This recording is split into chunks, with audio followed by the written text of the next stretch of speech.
Did you know we have a thriving global community of like-minded ancestral home cooks and homesteaders? Every day on our Discord forum, we are discussing what we're cooking, what we're growing, what we're thinking about, what our latest struggles are, and supporting each other to fully embrace this beautiful lifestyle. As a patron member, you can also choose to access an extra private podcast feed, which includes monthly intimate chats where Andrea and I talk in depth about what's happening in our lives and kitchens. There are over 90 recordings waiting for you there right now. In addition, we've got a massive collection of inspiring and helpful downloads for you, including many recipes and videos. And once a month, you'll get to visit with myself, Andrea, and the community as we come together live and in person.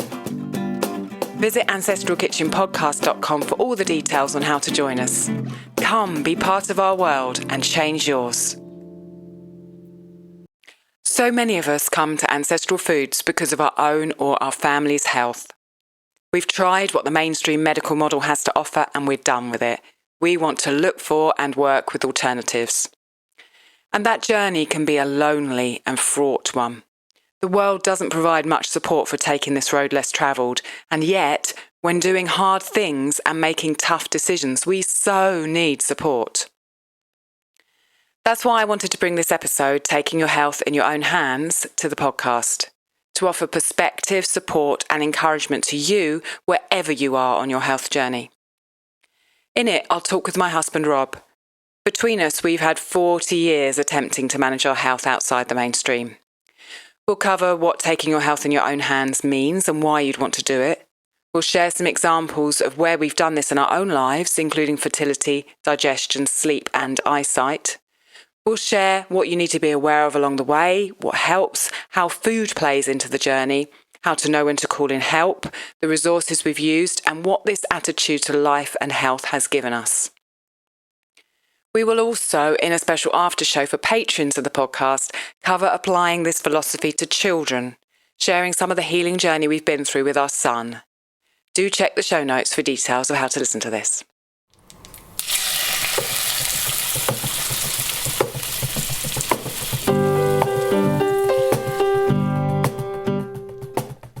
Welcome to the Ancestral Kitchen Podcast. I'm Alison, a European town dweller living in England. And I'm Andrea, living on a family farm in Northwest Washington State, USA. Pull up a chair at the table and join us as we talk about eating, cooking, and living with ancestral food wisdom in a modern world kitchen.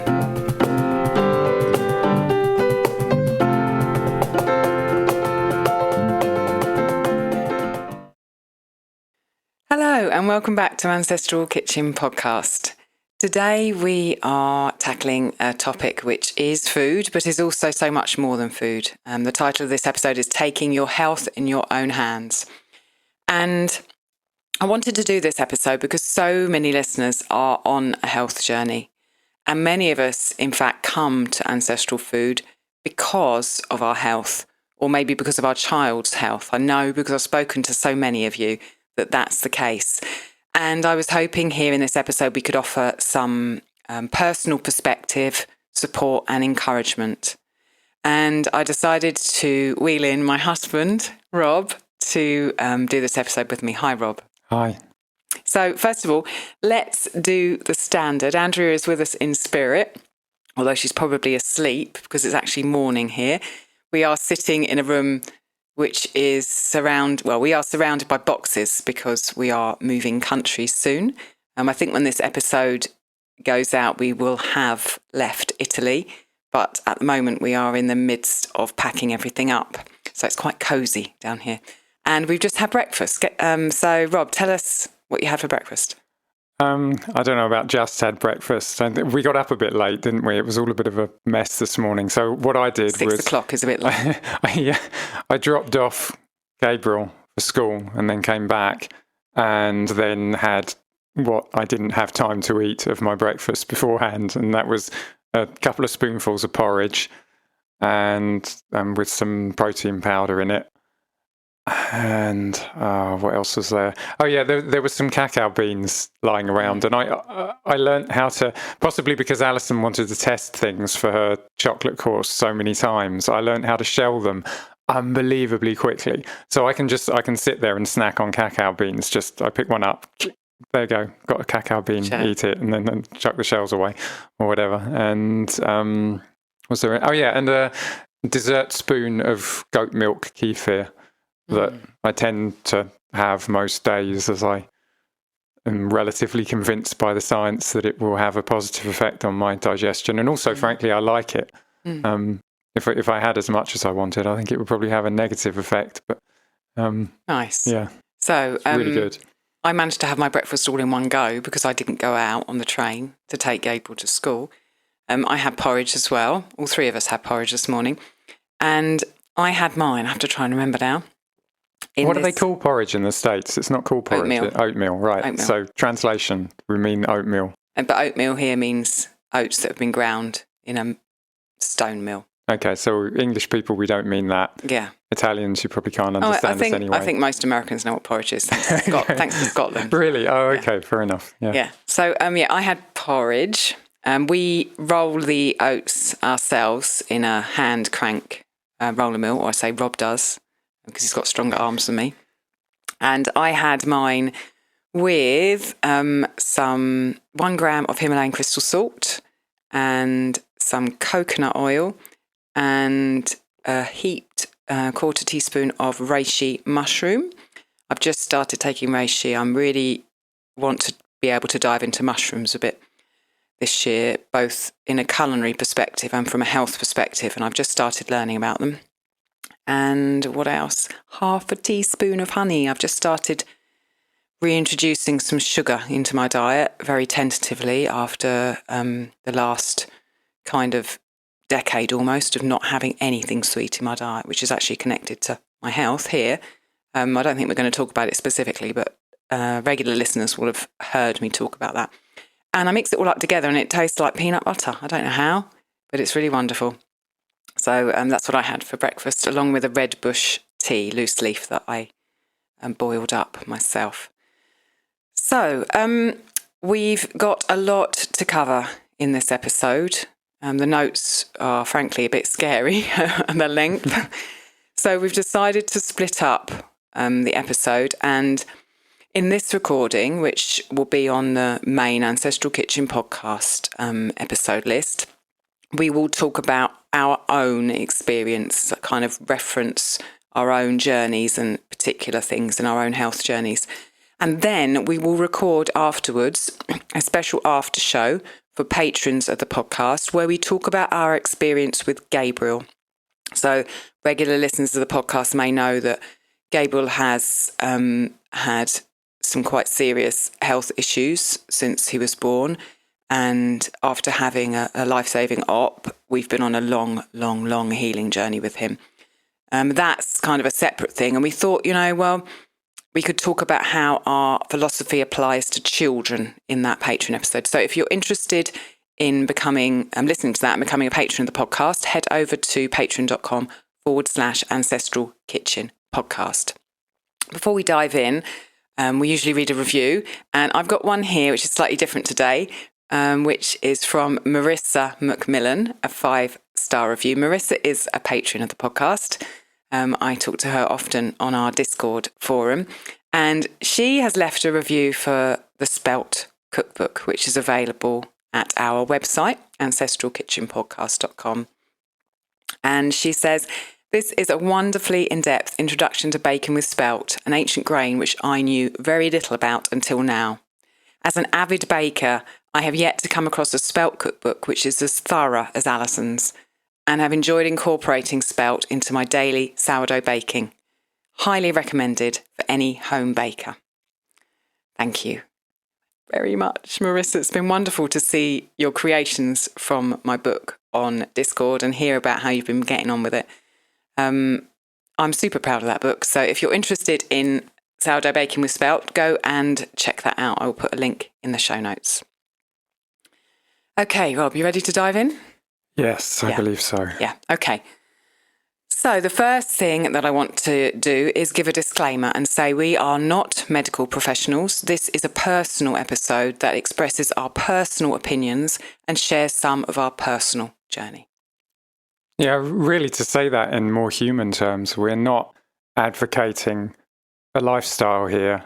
We're describing what it's been like for us, taking a particular attitude. And you know what? You might listen to this and think, that's not for me. Yeah.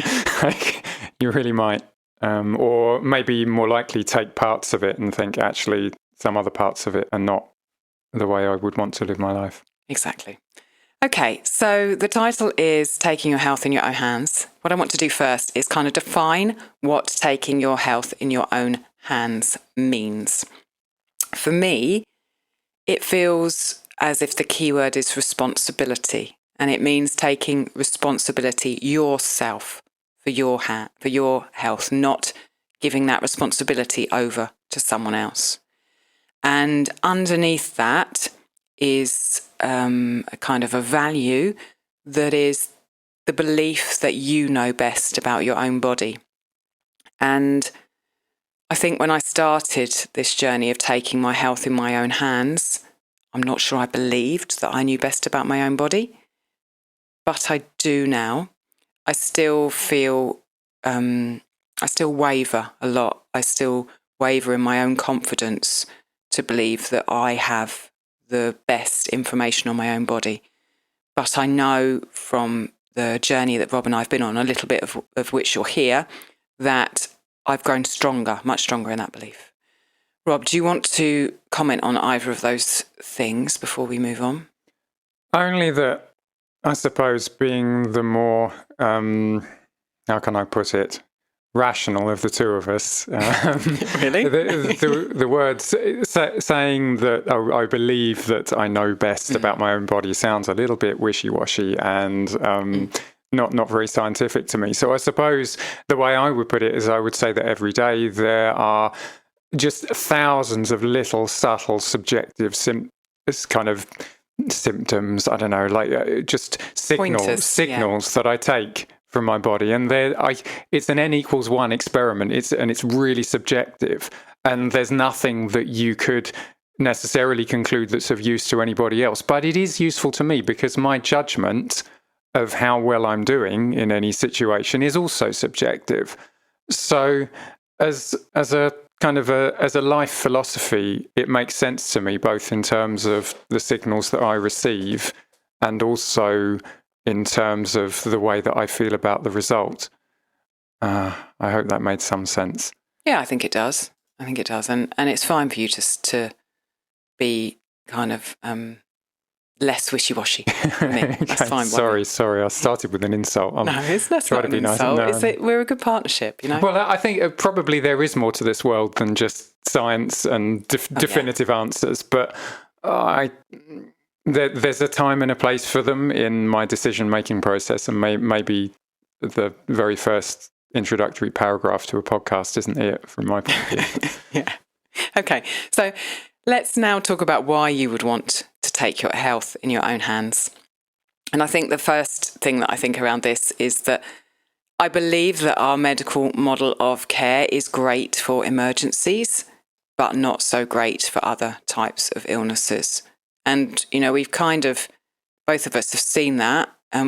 We did, as I mentioned earlier, Gabriel had an operation that saved his life when he was 1.5 years. And oh my gosh, the surgeons, the consultants, the care during that emergency were amazing. And we are incredibly grateful to all of the people, including everyone at St Thomas's Hospital in London, for that.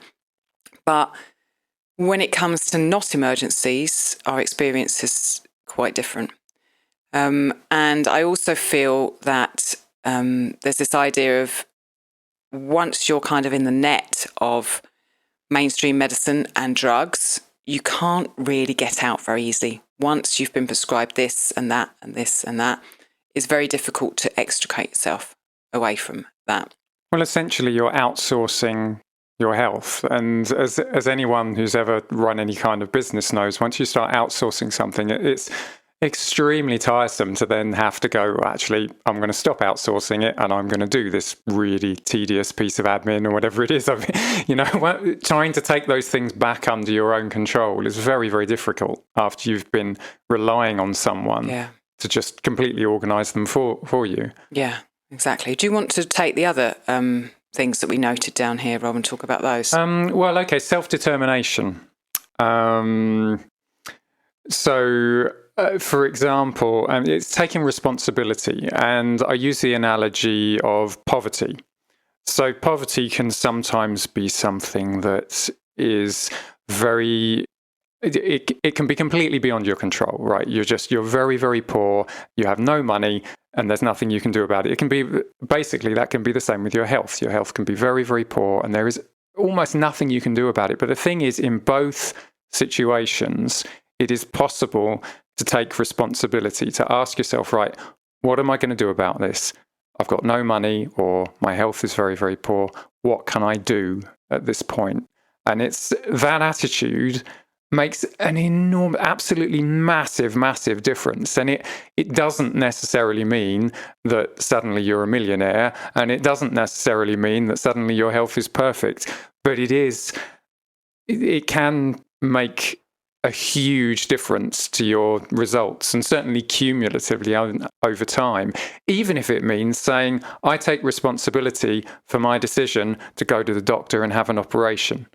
So it's what you're changing is we're not saying don't go to the doctor. That's not taking responsibility for your health. Taking responsibility for your own health is changing what you're asking from a doctor, in the sense that you're taking responsibility of your decision to go to them, cognizant of as many of the pros and cons that may come out of that. Yeah, completely. And we've also said here that it's proactive rather than reactive. And I think your example of wanting to sing, Rob, is a great illustration of that. Can you talk about that a bit? Okay. Right. Yeah. I as listeners of this podcast have no doubt been made aware over time, I'm a musician, and when I was in my early 20s, I couldn't sing. I've tried to erase all examples of it available on the internet, so hopefully you'll never find out what I sounded like, but it was truly terrible. And I gradually, over the years, what I've done, I've practiced in terms of the actual technique of it, but I've also changed the chassis. Like, I've changed the way my body works underneath, and that desire to do that has been a major part of my health journey. And I think that it's an important thing for anybody who wants to, in order to want to take responsibility for your own health, you've got to have some reason why the medical paradigm that everybody else lives in, the mainstream one that is a one-size-fits-all, is actually not good enough for you. When I was in the state that I was in my early 20s, what I was being offered was essentially painkillers, some drugs that were a little bit more complicated than that, but it wasn't ever going to change the way my body worked so that I could do the things that I wanted to with my music. It was always going to leave me with the same set of tense, unusable muscles, and it wasn't ever going to change my situation in my terms. It was only going to patch me together so I could go back and get on with my desk job, and that wasn't good enough for me. So even though there were no guarantees in what I was embarking on, it seemed worth it to me to experiment and make some mistakes and try and do something different, because I had some desire that could not be fulfilled by the medical paradigm. Okay, and then talk about how it means you can customize something to your situation. That's the last thing we wanted to mention here. Okay, well, that one's really good when it comes to something like singing, because if you need to perform in front of people, or in fact, even worse, if you want to be in a room teaching someone how to sing, that person will not want to be in a room with you when you've got a stinking cold. They won't want you sneezing all over them. And certainly, if you're going to perform and your throat is sore, you're going to sound awful. So it's been very, very important to me over the last few years to do something about my respiratory health, so that when it comes around to the cold season and everybody's all getting ill, I don't get ill. It's really important to me that I don't get ill. And mostly, I think I've kind of achieved that. I've watched my 10-year-old catching all sorts of things from school, and he just cuddles up to me constantly. He's like like a kind of a machine for spreading germs around, basically, as far as I'm That's what concerned. children are. Yeah, exactly. And by and large, I've managed to do things like a whole long list. The point of this podcast isn't to list all the things that we've done to work on our health problems, but I've managed to do a load of things that mean that really I don't get those colds. I certainly don't lose my voice. I might get other symptoms, but I can still sing, and I'm not unpleasant to be in a room with when I'm teaching somebody. The point of singing. this is that that's been your priority, but And you again, haven't. That's not available on the health service. Yeah. It just isn't. What they'll do is they'll fix you when you get ill enough that cold or flu becomes a threat to your life, and that's great. But that's not what I'm looking for. Well, in addition, you might have a problem that is available. There is a treatment pathway on the health service, or in America it's not called the health service in their structure. Yeah. But it might be, follow this food pyramid, which we all know is a bit debatable, and make sure you go out and do 20 minutes of aerobic exercise and some weights every day. Yeah, I mean, that's what I did originally, but that was never going to give me what I needed, either creatively or in my work life. Yeah. So, it's very, very important to look at things from a customized point of view to you personally in this health journey. If you've been around ancestral food for very long or listened to the podcast for just a few episodes, you know liver is a superfood, and Alison and I both love it.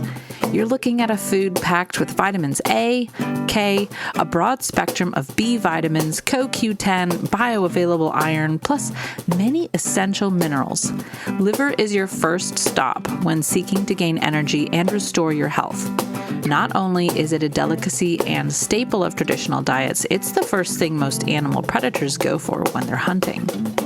Are you looking for a good way to work liver into your daily life, but getting it on the table just isn't happening yet, or as much as you'd like? Or maybe, like I went through earlier this year, you're pregnant and you're pretty sick and not much food is staying down. This is where liver capsules come in. Alison and I are both supplementing our ancestral diets with liver capsules from One Earth Health. We get all the incredible benefits of liver, even when we're on the road, or preparing non-liver meals for our family, or we just can't get a hold of a liver, and the sourcing and preparation has all been handled for us. One Earth Health produces nutritious organ capsules from 100% grass-fed, New Zealand-raised cattle. Support the pod by purchasing through our link. You'll get 15% off your first order and 5% off subsequent orders.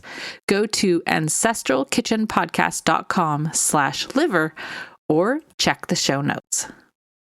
Okay, so the next thing we wanted to talk about was to give you some examples of how we've taken our health in our own hands. And the specifics of this aren't really useful, but the idea is to give you a sense of how many things you might need to try to understand what's going on, and to give you some encouragement if you're in the middle of that journey at the moment, and to show you that you're not alone. So we've got two examples from our own health. As I said at the beginning, we're also going to talk about Gabriel a little bit, but we're not going to do that here. We're going to do that on the Patreon after show. So the first thing I wanted to briefly talk about is my fertility. So my journey with my fertility has been a journey of taking responsibility for it myself. I was diagnosed with polycystic ovarian syndrome when I was about 14, and I have a long history of being on the pill and kind of then coming off that. I then, in my mid-30s, beginning to mid-30s, had a period of time where I had no cycle at all for 5 years, not a single menstrual cycle. And I realised that I then, I was with Rob and I wanted to be able to have a child. And I went to the doctor and I talked to them about it. And the doctor said to me, "You will not bring your cycle back without drugs." And I think I've talked about this before on the podcast, but in my head, I went, yes, I will. And there followed a kind of a long journey of research and experimentation. And Rob and I decided that we very much wanted to have a child, but that if we couldn't do it naturally, we would accept the fact that we could not be parents. Then we started diving down rabbit holes, and really that's where I found Western Price and started experimenting with fat, bringing fat back into my diet, lots of different animal products. And after tracking my temperature, after about, I suppose, 9 months of really solid diet change and complete change in our lifestyle, because I was eating raw vegan before then, my cycle came back and I conceived Gabriel naturally, which felt incredible as a mum to be able to, I mean, there's been lots of problems with Gabriel since he's been born, but to be able to have brought him into the world in a body that housed him without the use of drugs feels like an incredible gift to him. And that's one that really, if I'd said, okay, doctor, I believe you, I know I'm not going to get my period back if I don't take drugs, so give me the drugs, then my body would not have been in the state naturally to house the baby. Whether a cycle kind of and a healthy pregnancy would have happened, I don't know. I think I also wanted to add that, we were eating raw vegan at the time before we made this decision. But I mean, part of the reason we went raw vegan in the first place is that you hadn't had a period in months and months. Yeah. You know, it wasn't the raw veganism. Yeah. Well, I don't think the raw veganism helped particularly, but there was a very serious problem there beforehand. Yeah. And I'd never really had a regular cycle at all. I'd gone like 2 years without a cycle. Then I'd have one incredibly heavy period. It was so painful, wasn't it? It really was. I remember the state. And I had awful vertigo as well. I mean, it was appallingly bad. So we're talking about a victory here, really, aren't we? I want to make clear, like, not all the things we're going to talk about here are victories. There's some non-victories. But this one really went quite well, didn't it? Yeah. Do you want to talk about your digestion? Because that's the semi-victory, I think. Yeah, no, I mean, this one, I'd certainly term this one a victory, in that when I was in my sort of early 20s, I started realising that my digestion wasn't working, basically, and I tracked it down to wheat being a serious problem, because, I was quite in the mainstream media at the time, and people were just starting to realise that some people were allergic to wheat. And so I took that out, but I still found I had problems. It felt amazing for like a few weeks afterwards, and then the problems just sort of returned. And I thought, right, well, taking foods out obviously helps. So I started taking more and more and more things out. And eventually I ended up, it just didn't seem to be able to eat anything. And I was just losing weight. And I was down to about 8 stone or something ridiculous, which is That's a good... 100 pounds. Yeah, I mean, I'm a pretty slight, skinny guy. People tell me that I'm too skinny, and I'm about 10.5, 11 stone normally. So that gives you an idea what I looked like when I was 8 stone. Yeah, exactly. If you can imagine, like, losing 25% of your weight from being very skinny to start with. But essentially what I did with the digestion was gradually I found lots of little things that I could either change the way I was preparing them, change when I was eating them, change how much of them I was eating. Some things I could take out. I did some things that were shorter term, like I did some water fasting that just meant that my whole system got a rest. And just gradually over years, I've learned how to treat my digestive system better, and I'm able to maintain a healthy weight now. And also, actually, I mean, my tolerance for the stuff that I used to have problems with is massively increased now, in the sense that the only thing I really think twice about eating now is wheat, basically. So, and even that, actually, if it's been sourdough'd, then I'm fine with that as well.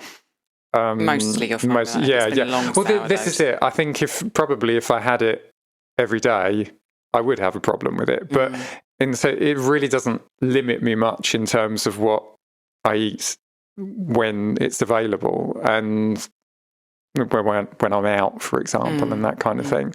So I think, I mean, to me, that feels like a massive victory for taking your health into your own hands, because really, I mean, the kinds of it's things like steroids and that sort of stuff for anti-inflammatory drugs and stuff. I see other people, like I've got friends who have similar digestive issues to what I had in my 20s, and I see the things they're being offered, and it's like, no, spend the time paying attention to your symptoms, paying attention to what all the possibilities are with the food that you prepare, and gradually lots and lots of little things make an absolutely huge difference. Okay, let's talk about a couple of issues that we've got that we're still working on. Rather than aren't victories, I'll phrase them as we're still working on. Here we go. So the next one for me is my sleeping. I have a really, really long-term serious issue with getting enough sleep. It's been an issue for as long as I remember. Waking up, not being able to get back to sleep, spending whole nights not sleeping.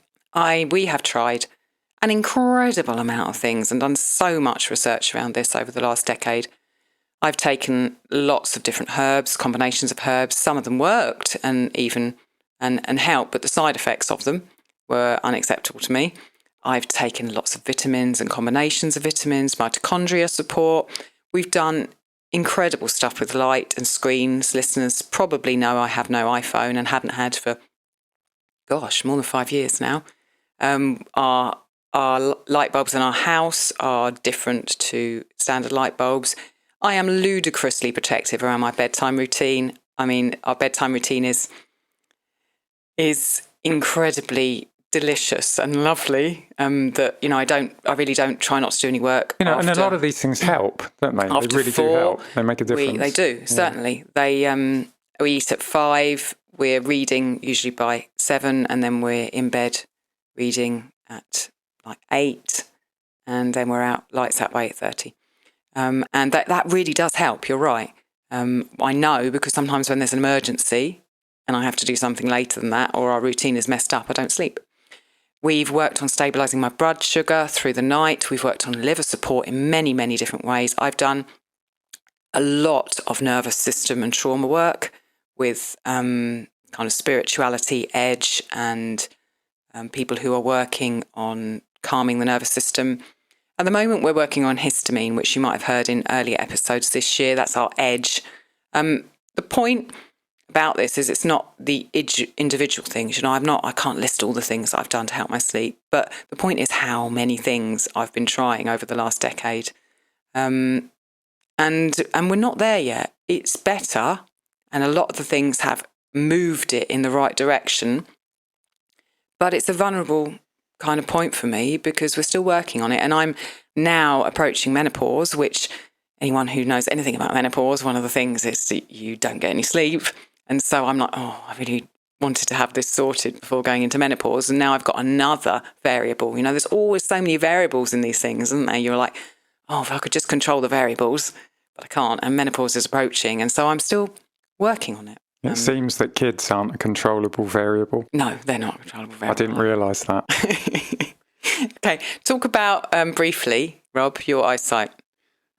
Briefly. Yeah, okay. Briefly, if you can. It's not a very comfortable topic for me to share, but I suppose 20 years old, constant headaches, neck, back pain. Doctors offered me painkillers and migraine prevention pills. Key is they offered me them forever. Like literally, I asked the doctor, well, how long am I going to need to take these from? And she's like, well, I mean, forever. What else can you do? Oh, really? And I think, again, it's coming back to what Alison said about seeing her parents on prescription drugs for many, many years. And I said that yet. I think you did say that at the beginning. About it yesterday. Yeah. And, all right, okay. Well, both of us saw our parents on prescription drugs. And it seemed to me that, the drugs were great because, certainly in my mum's case, they saved her life. But the downside, they had a lot of side effects. And it seemed to me that the side effects were bad enough that the things that I wanted to do with my life would no longer be possible. So it seemed to be me rational in that place to take a risk and try and do something different and see if there was another solution to these problems. And I realised at the time that I was a lot better if I didn't wear prescription glasses. I was very, very short-sighted, and I realised that if I took them off and bumbled around like Mr. Magoo, you might remember him. I don't know whether Americans had him. He was a little cartoon character who couldn't see anything. Actually, he was wearing glasses, but I took them off and I bumbled around like him, and I found, oh my God, I feel a lot better. Of course, there were two problems. One of them was that I didn't, I felt better, but not better. I still had a lot of neck pain and a lot of back pain and still had headaches quite a lot. And also, my eyesight was absolutely terrible. And it was patently obvious how terrible it was because I couldn't function like a normal person. It was that bad.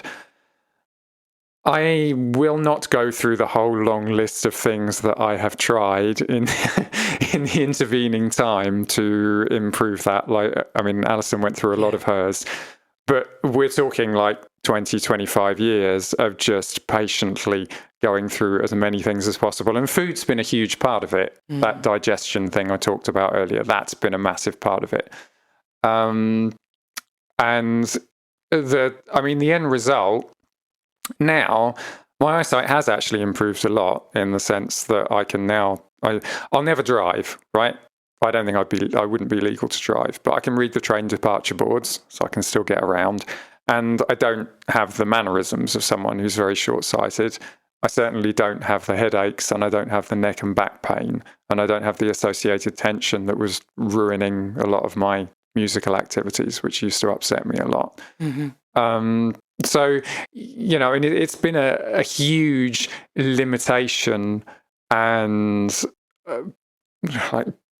issue in my life over that time, but it's enabled, taking the attitude that I have has enabled me to do a whole lot of things that I would not have been able to do otherwise. So I guess I wouldn't say it's an advert for taking your health into your own hands, but I'd say that on balance, I'm happy with the decision that I took. Thank you for sharing that. Thank you. I think those two things, I've watched you with your eyesight over the last, I don't know how long we've been together, 12 years maybe now. And try and find the right word. It's been incredible. I am not aware of anyone else who's been through the process that you've been through around it. And I've learned a lot.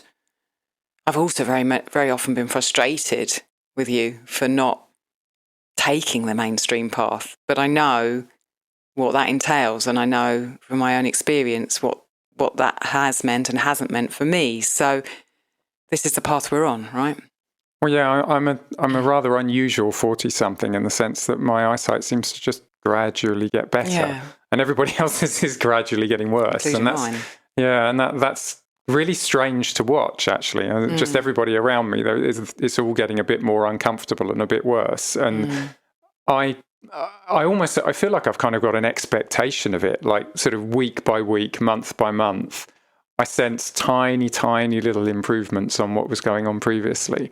And that's just normal for me. I don't know when that ends. Maybe I hit my 50s and 60s and it starts to just, level off, and now you're done now. That's all you're going to get. But at the moment, it's a wonderful thing. I think I have a lot more hope around a lot of aspects of my health than because of that. most people my age. I agree with that completely. So what I wanted to just briefly say what drove us to this. So, part of the reason that Rob's talked about is that we both had really big whys in our lives. We're both really driven creatively and have wanted to do things in our lives, and we've needed our health in order to do that. So that's one of the things that's driven us. I think also both of us having kind of problems with health when we were very young has meant that's kind of pushed us. Rob's talked a little bit about how ill he was when he was young, and that drove him to find another solution. I was, like Rob said earlier, I was back at home in my late 20s because of an illness.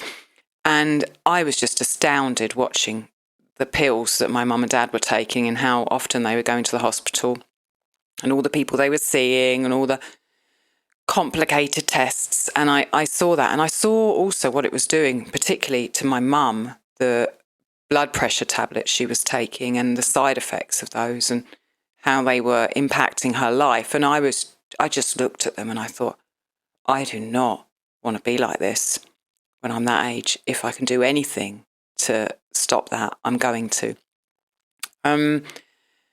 It's partially seeing that as well. And in addition, for me, because I was overweight when I was younger, and we did do a podcast episode on that, you can go back and find that and listen to that one.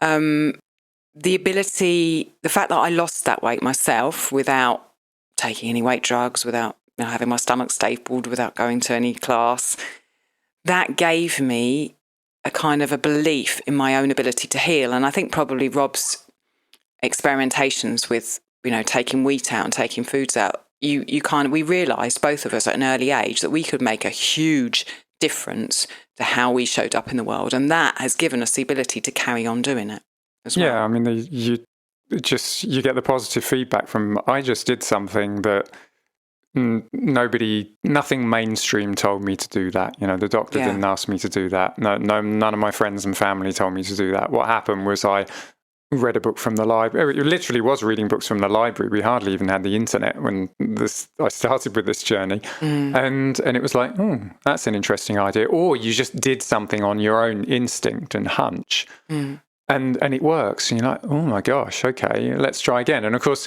you try again and it completely fails and makes you more ill than you were before. I mean, I walk around, I did many, as an example, I did thousands and thousands of hours of yoga practice and ended up becoming a teacher. And one of the things that I carry around with me at the moment is when I get a particularly bad ear, nose and throat infection, my left ear swells up and I go deaf. And when that started was doing inverted postures with probably imperfect posture, doing yoga, and something just bust. Something went a bit wrong. And I'm stuck with that now. I have to be really careful and nurse that. And that was a result of me trying to fix stuff. So you can make mistakes that you carry with you for the rest of your life, basically. It's back to that responsibility thing. It's the same in any area of our life. When we take responsibility, we unfortunately have to also be able to accept the fact that sometimes we are going to mess up and that's going to have consequences, which is challenging, especially when it comes to children, which we'll explore when we do the bit talking about Gabriel. Okay. So let's talk a bit about what you need to be aware of along the way, and food in particular, because I want to get to that. So I think just what we were talking about before the break, where Rob was saying, some things he's healed, some things he's messed up. Expectations. You may not be able to heal yourself completely. It may be a lifetime journey. And I think that lifetime journey thing for us, the fact that we've approached it as a lifelong journey, has revealed so many things in our lives that have made it better. Because of us engaging in our health like this, our life has changed and it's changed for the better in so many ways. And so it's made us richer. I think another thing you need to be aware of is be careful whom you share what you're doing with. She says, speaking on air on a podcast. Yeah, well, I'm speaking to an Ancestral Kitchen podcast listener, that's fine. But there are many people who will be very scared of taking their health in their own hands and of you doing that, and they will be angry and they will shout you down and they will tell you you're wrong. And that is not a positive thing for you to have in your life, particularly if you're doing this by yourself. I've had Rob, and I know that so many listeners are struggling to make changes like this and do this on their own. And so be really careful who you share what you're sharing with, because it'll probably prompt them into looking at their own life and their own health and scare them, and you're not going to get a good reaction. The other thing that we thought about is that really changes to our life and our lifestyle have often been more valuable than any kind of medical treatment we might choose ourselves. So think about it as a holistic thing, that life and lifestyle are just as important as food. Having said that, we are about to talk about food now. So how does food play into the idea of taking health in your own hands? For us personally, to the tools, out of all the tools that we've used, food has been the single biggest tool. You'd agree with that, Rob? Just about. I mean, for me specifically, maybe light and computer screens and changing my interaction with them has been my biggest single tool. It's very close between the two of them, because I think really without either I would be doomed. I think the reason that food is for most people going to be their biggest single tool is simply because the abuse of food is just ubiquitous. I mean, the stuff that people are eating on average is just awful, absolutely terrible in our society. And so, and it's why whenever people say, oh, I tried this diet and I felt amazing. And I'm like, yeah, that's because what you were eating before was appalling. And so it didn't, you could have, it's like there's a doctor who says go on the Twinkie diet, you'll feel better, it's going to be better than what you're eating already. And so for that reason alone, I think any improvement you make in food, if you're starting from a standard Western diet point, it's going to be amazing. It's going to make such a difference. So it makes it an absolutely huge tool. Even without that, it's a big tool. But with that factor, it's incredible. I think it's interesting that you say, it's going to be your biggest tool because look at how we're eating. But you'd said just previously, I think maybe screens and lights. Yeah. And look at the way our society now interacts with phones and the screens on those phones. Well, that's the last 30 years, isn't it? Yeah. I mean, it's gradually got to... So, all right, maybe give it another 10 years of that, and actually we'll just look at throwing away your phone is like the most important thing, because when you look at the way somebody holds a phone and you actually... I want some research done on what people's eyes and neck muscles are doing. My neck would be dead if I had the phone still. When they're glued to their phones like dummies sitting on a train platform or just on a park bench or whatever. People go out to dinner and they all just sit there it's this position. It's like the position that we used to take the mickey out of looking at a computer screen, like sort of hunched over it, but it's even worse. I think Katie Bowman says quite a lot about that kind of idea of hunching over your phone, texting and your fingers like that. Amazing. It really is. I think going back to food, because that's what I'm supposed to be talking about. I think the reason I say that food is our biggest tool is because I would dread to think where I'd be if I was eating that normal food that Rob described. I mean, I don't even want to think about it. And that kind of sometimes gives me hope when I'm a bit down that I haven't moved as far forward as I want to, because I think if I just carried on eating normal food, I don't know, all of the health issues that I've had over the years, I dread to think where I would be. Historically, we haven't been afraid of experimenting. We did eat raw vegan, couldn't really be much more extreme for 2 years. And hot on the heels of that sentence, I would say we've made a lot of mistakes. Restricting food is hard. Even if that restriction helps you and is a benefit of you, restriction is hard. Yeah. There's side effects of that restriction. Emotional, psychological, at the very least, social. Emotional. Yeah. So food is important, and it has been a big tool. And that this podcast exists for a reason. And so many of our listeners come to us because of health, and I found Ancestral food because of health. But I'm also aware that it's a hard thing to do. And we talk on the Discord forum, which the patrons are on quite often, about health problems, and when we're down, sometimes we can support each other, and because it's a hard journey. I definitely know that. Okay, let's talk about what helps.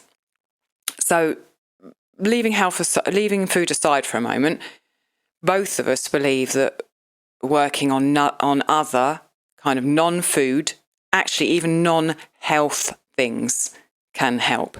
So, for example, when I've been through health crises, it's often been very important, and I felt called to journal. And I remember just before we left Penzance, I was really going through a not very good time with my neck, and I spent a very, very long time journaling. There was stuff that I needed to process and swallow. And I did that through journaling each morning before Gabriel woke up. I also think a spiritual practice is really very important. Often when we're on a health journey and we know about food, it's easy for us to just focus in on the food. And that is detrimental sometimes, depending on our personality type. And so to take the energy away from that and put it somewhere else, into a spiritual practice, into journaling, into a form of creativity in art or something, that I believe is really helpful. Do you want to say anything on that before I move on, Rob? Well, I suppose when the attitude I had to my life and anything that I did when I was in my early 20s, I think I could have turned the healthiest diet in the world to something that would make me ill. Like I literally could have done that with my mental attitude to it. And I'm not talking about that in a sort of, you attract illness, or your mental attitude just creates illness in your body. No, as simple as my mental attitude influences my actions. And I would have found some way to make that diet make me ill, because I was so negative and so angry and so just... Yeah, those words really sum it up.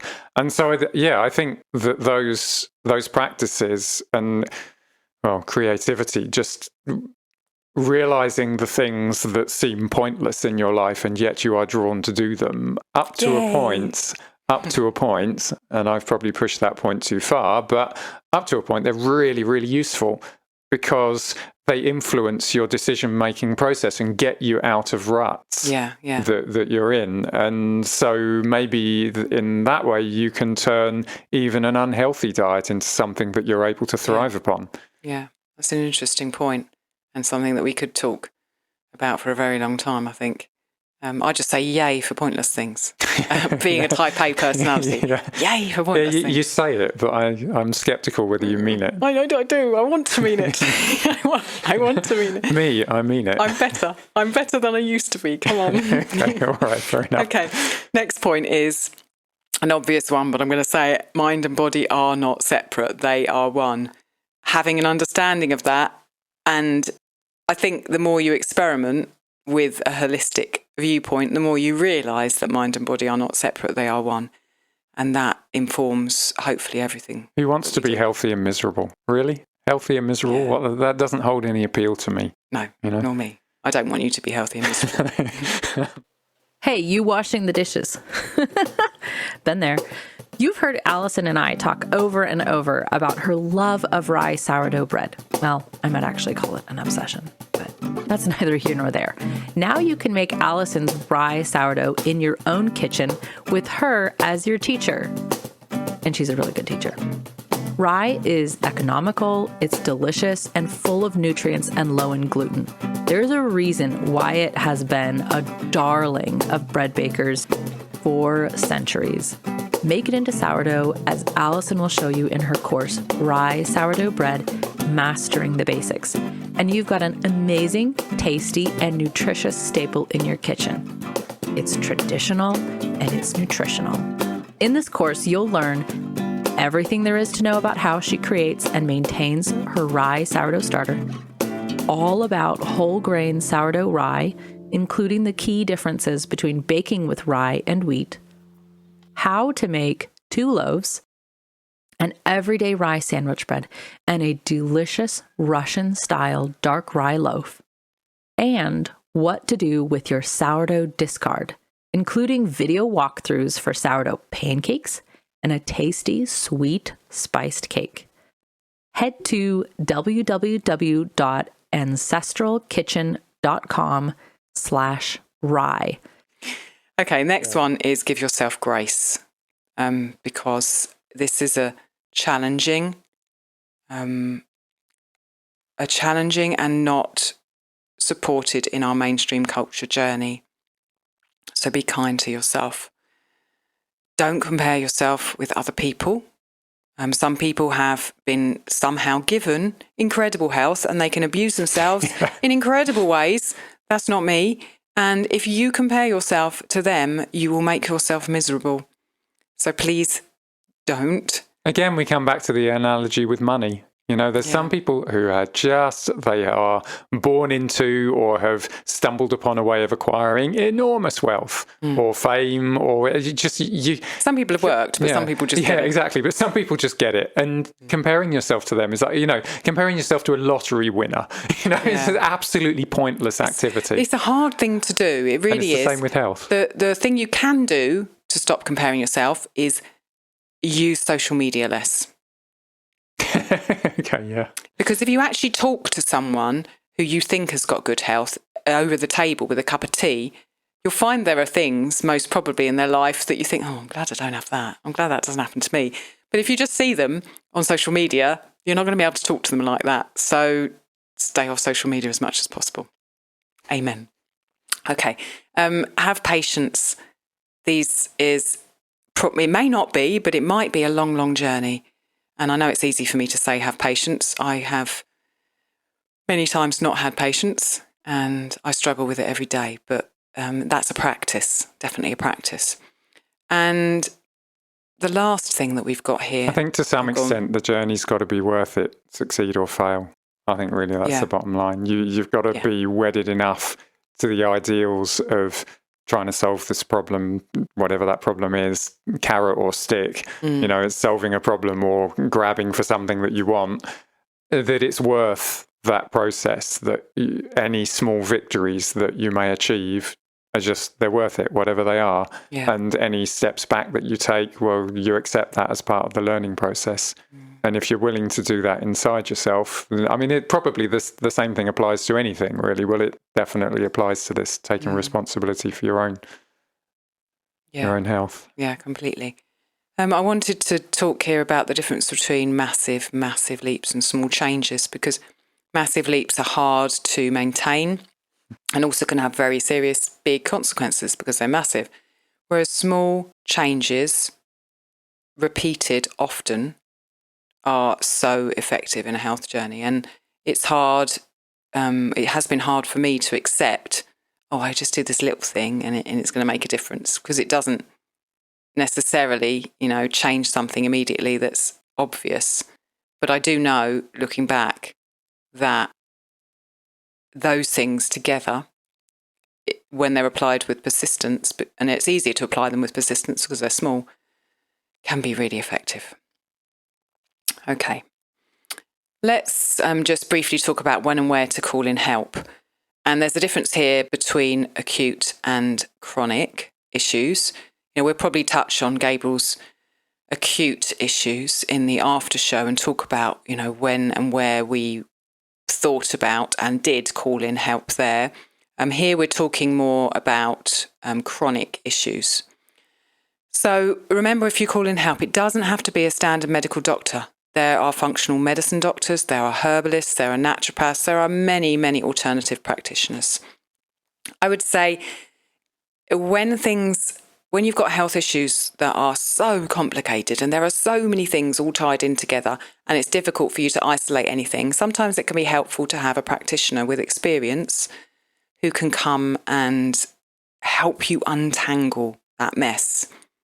But I do believe that really you've got to think of any relationship you'll have with a practitioner as a long term, not expecting them to just turn up, give you one kind of prescription for these supplements or these things to do, and then expect it to solve things. Yeah, I definitely say trying to solve the long-term problems in using small interventions that happen over and over again is coming back to really what Alison was saying before is really important in that. And so having a long-term relationship with a practitioner is fantastic, because the problem comes when you ask them, fix my sleep, I'm not sleeping. And the extreme of that is you take a sleeping pill and then that night you sleep. Hooray, victory. Yeah. But the problem is you can't take them every day, you'll get really sick. So, okay, maybe we do something, we'll take some scutellaria, for example, which is really quite effective at sorting out wonky sleep. Hooray, fantastic.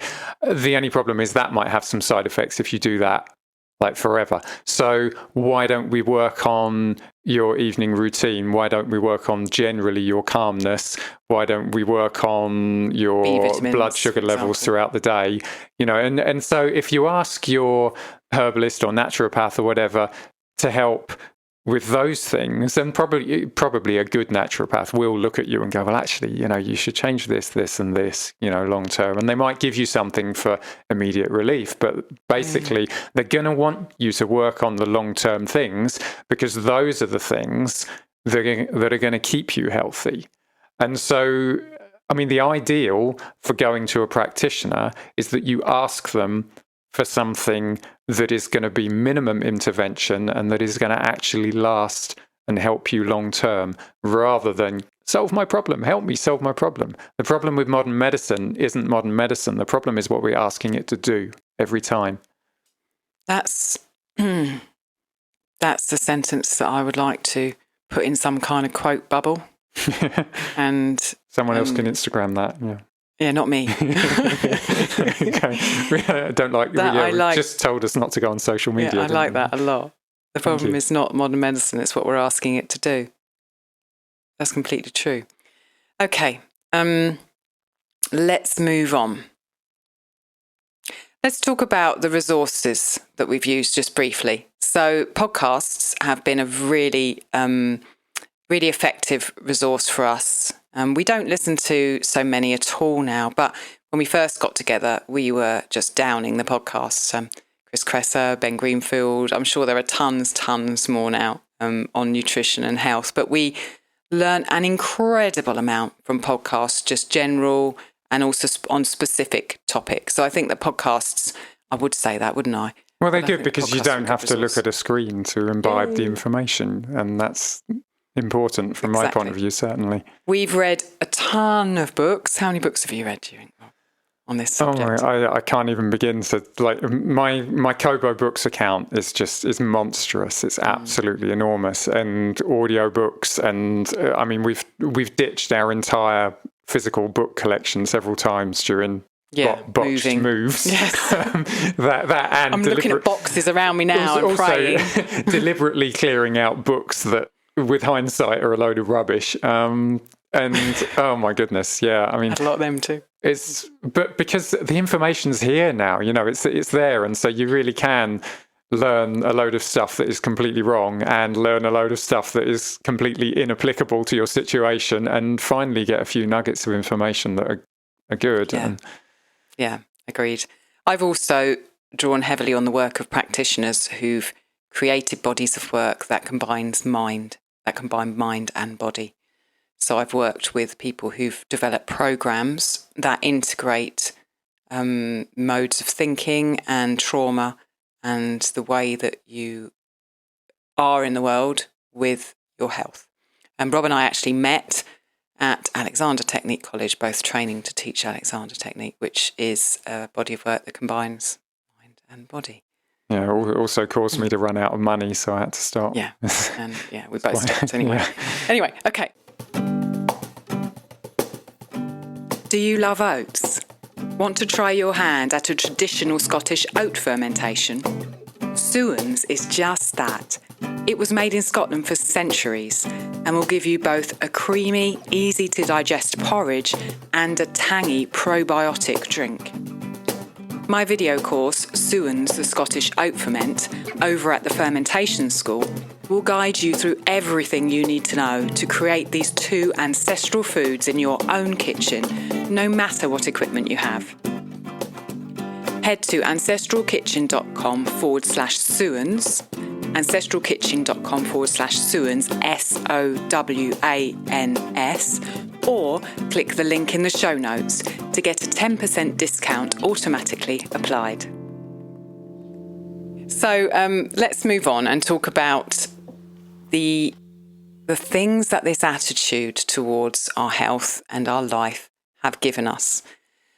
Because frankly, living like this is hard, so why are we doing it?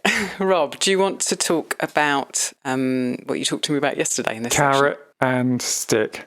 It really comes down to that. All right, the carrot, in my case, was I wanted my body to be able to do stuff with singing, with music in general, that I would see into, gifted musicians. They put it in quotes. They say, oh, aren't they gifted? And I wasn't gifted. And I was like, why aren't I gifted?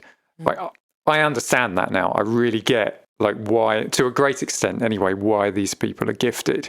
It's because in that respect, their body works at a young age and they get a ton of practice. Well, then they get good.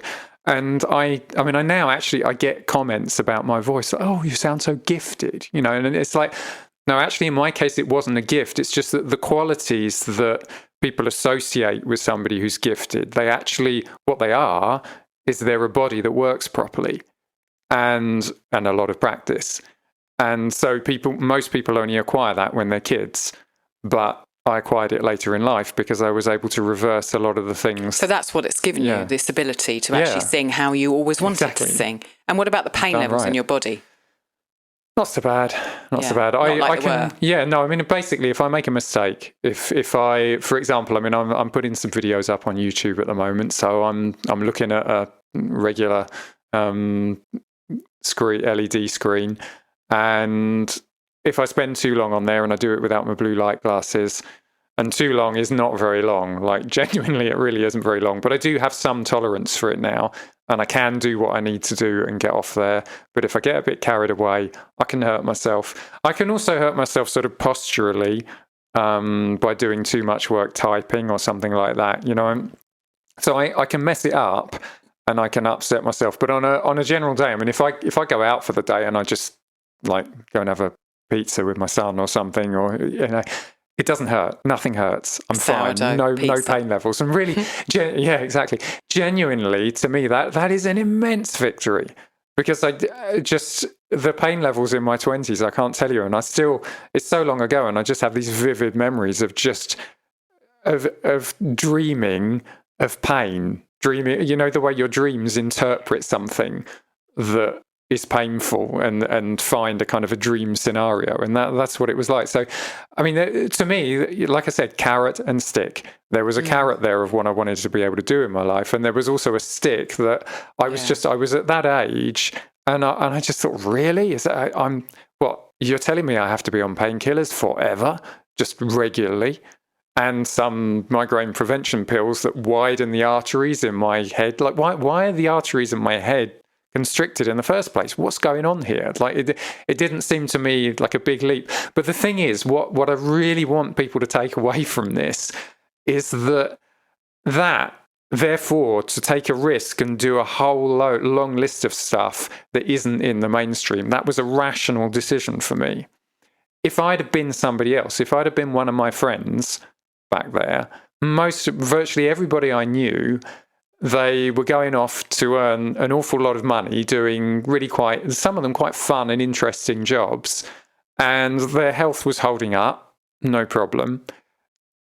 Like, it wouldn't be rational for them to do what I did. It would be absolutely ridiculous, because they'd probably have to give up their job and beg to their parents a bit, do some rubbish part-time job to bring in a few beans in the background. You know, it would have been a terrible thing for them to do. It would have been completely irrational. For me, it was rational. And so it's this combination of carrot and stick makes it supposedly worth doing, and it doesn't even guarantee any results. But I think the whole point about stepping out of the whole point about it being rational for the mainstream to follow a mainstream path is that's what it is. It's like a average one-size-fits-all path that works for most people, and they don't have to think about it. They don't have to put a whole load of energy into it. So why not then be able to spend their time having fun with the people they love, spend their time doing a job that interests them, making a load of money, going off on holiday? Great. All power to them. I suppose what I'm saying, the difference in me is it's not, you don't do this because you're cleverer than everyone else. I get really annoyed with people who say, oh, the mainstream is so stupid. Why do people do this stuff? Because that person who says that has obviously not tried to develop their own alternative, because if you have, you know how hard it is, and you know that you don't do it lightly. You only do it if you have to. I'll shut up now. Okay, we were supposed to be talking about what this has given us, which you did, but then you went off on something else, which was interesting. I think you're right. What you did was rational based on the situation that you were in. But for someone else who was not in that pain with all those troubles, then it wouldn't necessarily be rational. I wanted to talk about what, from my perspective, this attitude towards our health and our life has given us. For me, it's given me a self-reliance that feels really grounded. I have parents who are very much in the mainstream medical model, and my delicate nervous system is taken from my mum, and she tends to panic. And I used to be like that. I used to panic around my health and feel absolutely, completely powerless, just so scared around it that I just wanted to push it away. If something's going, I didn't want to think about it. I had that kind of attitude, or it could be you, you could have this, you could have that. And that has completely changed. I think a good example of that perhaps is Gabriel's birth. As I said, I come from quite a medicalised family, and no one in my family has given birth at home. Everyone would obviously go to a hospital. And I talked about this in an episode that we put out last summer about our births. And I decided that I wanted to have Gabriel at home, and then engaged in the work to try to train my system to be able to do that. And because of that work, and because of all the work that Rob and I'd done in the decade previous, and also probably because of a bit of luck, because I know lots of people prepare for home births and then something goes wrong, Gabriel's birth was at home in water and absolutely wonderful. And that's an example of how much I've changed in that arena, and how it's changed how I feel about myself, because I would have panicked, felt completely powerless about birth, 15 years ago, completely scared about it. Obviously, I would have gone to hospital. It does say something about support, doesn't it, really? That when leading up to that birth, we had a very, very good midwife who was totally supportive of what you wanted to do with the birth, and just she'd had the experience of birthing many, many, many babies in that situation. So she was like, yeah, you can do this. There's no problem. Yeah. And it was interesting because then there were problems feeding Gabriel after the birth, and immediately we moved into that arena. She really didn't have an experience there, and it felt like suddenly it was just the two of us. We were alone, and we hadn't really prepared for it, and all of the influences that we were surrounded with were all giving us different variations of no support whatsoever, basically. And looking back, knowing the people, like for example, if you'd have known Andrea, like oh my goodness, would have had the calmest, most sensible voice, able to navigate through that crisis. I think probably like it was nothing. I think if we had to navigate someone else through that crisis now, it wouldn't have been a crisis. It would have been, oh, well, okay, this is not perfect, but let's deal with it. Let's take a step forward. Hindsight. But we did not know anybody, and we had no access to any information source either that was giving us anything reassuring whatsoever. And that it resulted in us really making some appalling decisions and some really bad mistakes. Well, and stress and impacts on my health that have been lasting. Yeah. I feel that makes me feel so sad that we've lost that sense of community. Coming from a family that lives very differently, it's different for everyone. Andrea grew up looking after her siblings who were younger than her, and her mum has a very different attitude to health and life. But coming from a family where I hadn't really engaged with a baby at all until I had a baby, and I really didn't have any form of network, it makes me so sad that we've lost the communities that we're supposed to be living in, that has that wealth of knowledge of the mother, knowledge of the aunties, knowledge of the grandmother, knowledge of the great-grandma, passed down that line, and support around them available when it's needed. Like you said, if we knew someone who was going through that now, we would be able to support them. So the other thing that I think this has given me is a joy at not being part of the doctor's office. Whenever I've had to engage with a doctor's office, I just don't like it. I don't like hospitals. I don't like the doctors. And I don't like what they stand for. I don't like the money behind them. I don't like the fact that you're in and out in 5 minutes and you can't talk about who you are or what's going on with you. And frankly, I can't tell them half of the stuff that I've done in my life. And I just feel so joyful that I don't have to interact with that. It feels wonderful that we've got this wealth of knowledge and we turn to each other and ourselves first. I think it must be similar for people who know how to DIY their house properly, that they don't have to engage with some awful contractor who's going to charge them a fortune and mess it up. Yeah, you know, it's just like they just build it. Like, oh, I want to fix that. Yeah, no problem, done it. You know. Yeah. I can't do that. I'm Another terrible. lifetime for that one. Yeah. Do you want to talk a bit about certainty, Rob? Because that's something that we mentioned yesterday. Yeah. Okay, so certainty. People look for certainty in the health service, and I think it's part of what I was saying earlier about what we're asking it for. We're asking the impossible. We're asking to just get on with our lives and have fun and do all the things we want to do. And then if something goes wrong, just fix me up. And it's that to have any kind of certainty around that is just not realistic. It just isn't realistic.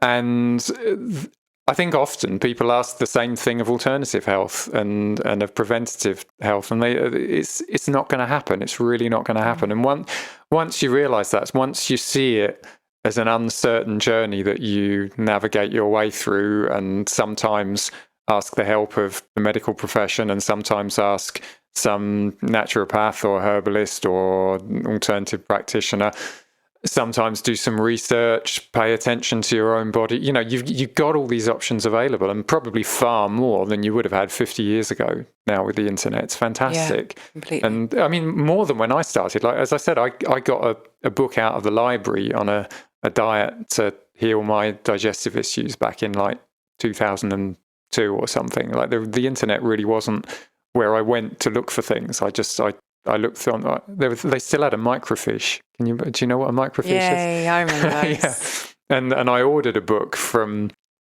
on an interlibrary loan from the States. You know, and you go back 20 or 30 years before that, it becomes even more difficult. Now we have so much available, and so we have these different possibilities, and it can become quite overwhelming. But I still think even if you don't have a educated brain that is just like ready and there for sifting through information, you can tell when someone's lying to you, when someone's trying to sell you something. Do you know, just look at it on a human level and think, what is this person trying to impart to me? Are they trying to sell me something and get me dependent on it so I can pay them money? Or are they actually trying to help people?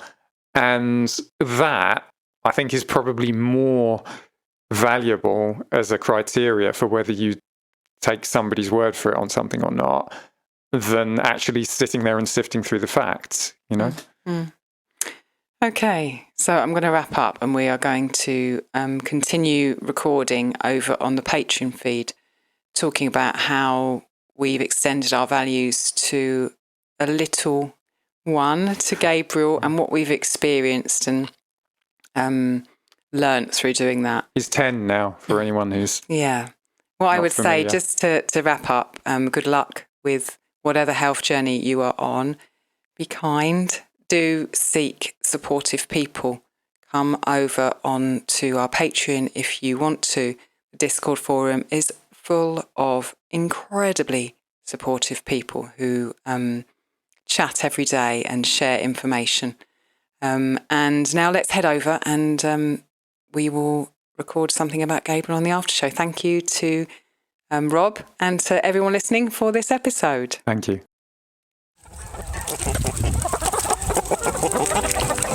If you'd like to support the podcast, you can join as a patron. Choose from various levels starting at $5. You can see what we offer at ancestralkitchenpodcast.com. While you're there, check out our favourite books, supplements and kitchenware, or give a one-time donation. Leave us a 5-star review on Apple Podcasts. And if you know someone who would love our show, tell them about us. You are helping to bring ancestral food wisdom into modern kitchens, changing the world one plate at a time.